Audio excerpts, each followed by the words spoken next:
Magandang araw, Pilipinas! Ito ang Valiente News hatid sa inyo ng Office of the Vice President.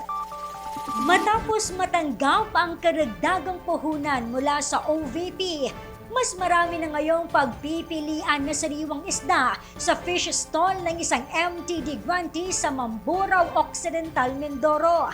Narito ang ulat ni Brian Latasa.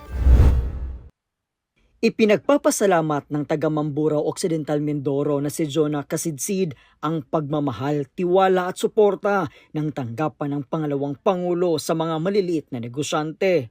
Si Jonah ay kabilang sa mga pinakabagong magnegosyo taday grantees na pinagkalooban ng 15,000 pesos bilang karagdagang puhunan sa kaniyang negosyo.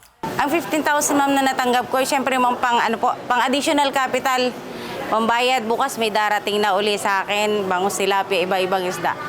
Mas malaking bagay na meron kaming natanggap na natanggap ako na 15,000 kasi hindi na ako mangungutang. Kung hindi man po lingid sa inyong kaalaman, kami po ay nangungutang ng halos 20%, yung 5-6, para lang kami makasupport sa araw-araw namin, araw-araw hulog. Pero kung may ganun talaga kalaki, ang 15,000 po napakahalaga na eh. Napakalaki na po sa amin dito sa Manininda.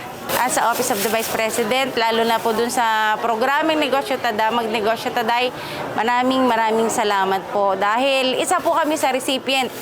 Ngayon lang po kami naka-experience na mabigyan ng livelihood program na ganito kalaki, first time.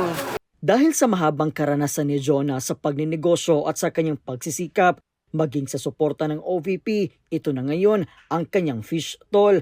Mas maraming isda na ang pagpipilian dito. Ibinahagi rin ni Jonah na malaki ang naitulong ng kanyang negosyo upang matustusan ang araw-araw na pangangailangan ng kanyang pamilya.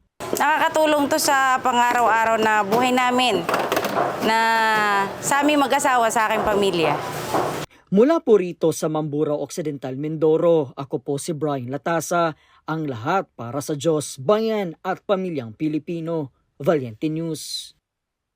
Student entrepreneur mula Occidental Mindoro, kabilang sa mga naalalayan ng Magnegosyo Taday program. Yan at marami pang mga balita ang dapat abangan dito lamang sa Valiente News. Ako si Claudette Loreto para sa makabuluhan, naninindigan at matapang ng mga ulat at impormasyon. Maraming salamat!